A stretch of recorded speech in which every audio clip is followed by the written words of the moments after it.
दोस्तों, जहां एक तरफ मोदी जी को लग रहा था, बीजेपी को लग रहा था कि 5 राज्यों के 5 राज्य हमारे हाथ में होंगे, पांचों राज्य हम जीत लेंगे, तमाम मंच से ऐलान किए जा रहे थे। वहीं देखिए कैसे राहुल गांधी की आंधी ने 2 राज्य हाथ से छीन लिए हैं।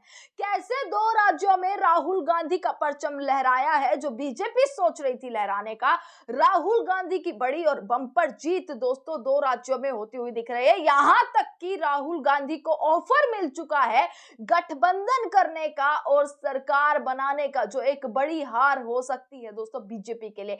बीजेपी ने दोस्तों एड़ी चोटी का जोर लगा दिया, खूब जोर लगाया, सारे पैतरे अपनाए, और खास कर बंगाल में, कि बंगाल में जीतना है भाई, बंगाल में जीतना है। आपको याद होगा तमिलनाडु में भी बहुत सारे रोड शो मोदी जी ने किए, एक दिन में 2-2 रोड शो, एक दिन में 3-3 रैलियां करते हुए नजर आए। किस तरीके से केरल गए, केरल का नाम बदला, उसके बाद रोड शो किए, रैलियां करी, पहुंच रहे थे वहां, लोगों के बीच पहुंच रहे थे, ये सोचकर कि कुछ ना कुछ तो हो जाएगा, कहीं ना कहीं तो टाका भिड़ जाएगा।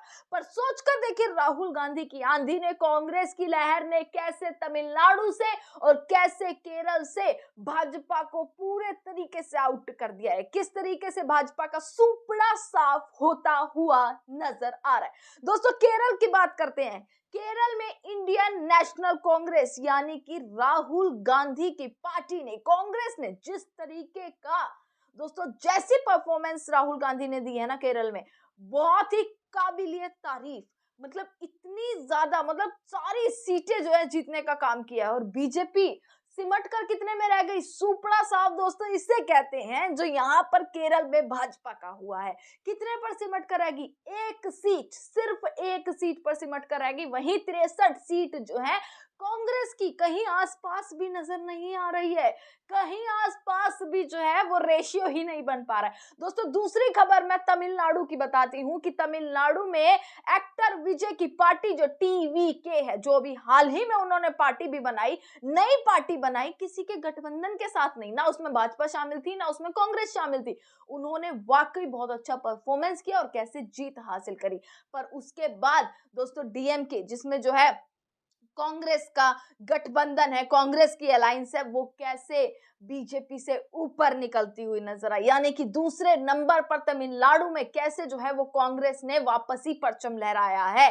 तमिलनाडु में कांग्रेस एक बार फिर से, और खास बात ये हो जाती है कि एक बहुत ही बड़ी खबर निकल कर आई कि विजय जो है, एक्टर विजय के पिता जो है, उन्होंने ऑफर दिया है, राहुल गांधी को ये ऑफर दिया गया है कि वो टीवीके के साथ गठबंधन करके सरकार बनाए। सोच कर देखिए दोस्तों कि कैसे एक पार्टी बहुमत से सीट लेकर आई, और उन्होंने ऑफर किसको दिया, कांग्रेस को, राहुल गांधी को ऑफर दिया कि भाई गठबंधन में सरकार बनाए। तो ये कहीं ना कहीं जो जीत राहुल गांधी की, जो जीत जो है देखने के लिए मिली केरल में। और दोस्तों अगर पुडुचेरी की बात करूं तो पुडुचेरी में भी पूरा कांग्रेस का प्रदर्शन, बेहद खास प्रदर्शन रहा है, बहुत ही कांटे की टक्कर बीजेपी और पुडुचेरी में रही है। और पुडुचेरी के जो फाइनल नतीजे अभी जो फिलहाल इलेक्शन कमीशन की साइट पर दिखाया जा रहा है, वो मैं आपको यहाँ पर बता रही हूँ कि कैसे क्या हाल है।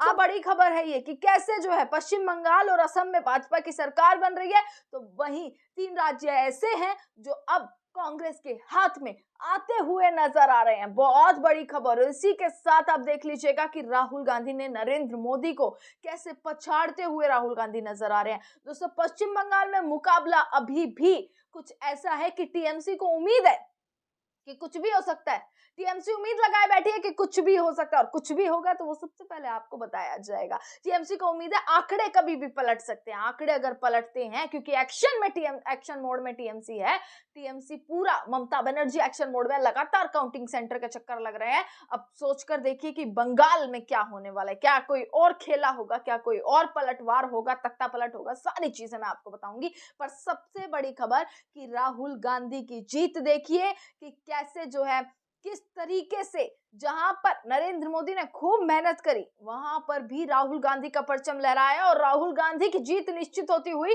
अब पूरे तरीके से नजर आ चुकी है। और फुल आंकड़ा आप देख लीजिएगा कि कितने आंकड़े और कितने रेशियो में, कि कोई आसपास भी बीजेपी नजर नहीं आ रही है। तमाम खबरें आप तक पहुंचाते रहेंगे, देखते रहेगा सजग भारत। आपका बहुत बहुत शुक्रिया।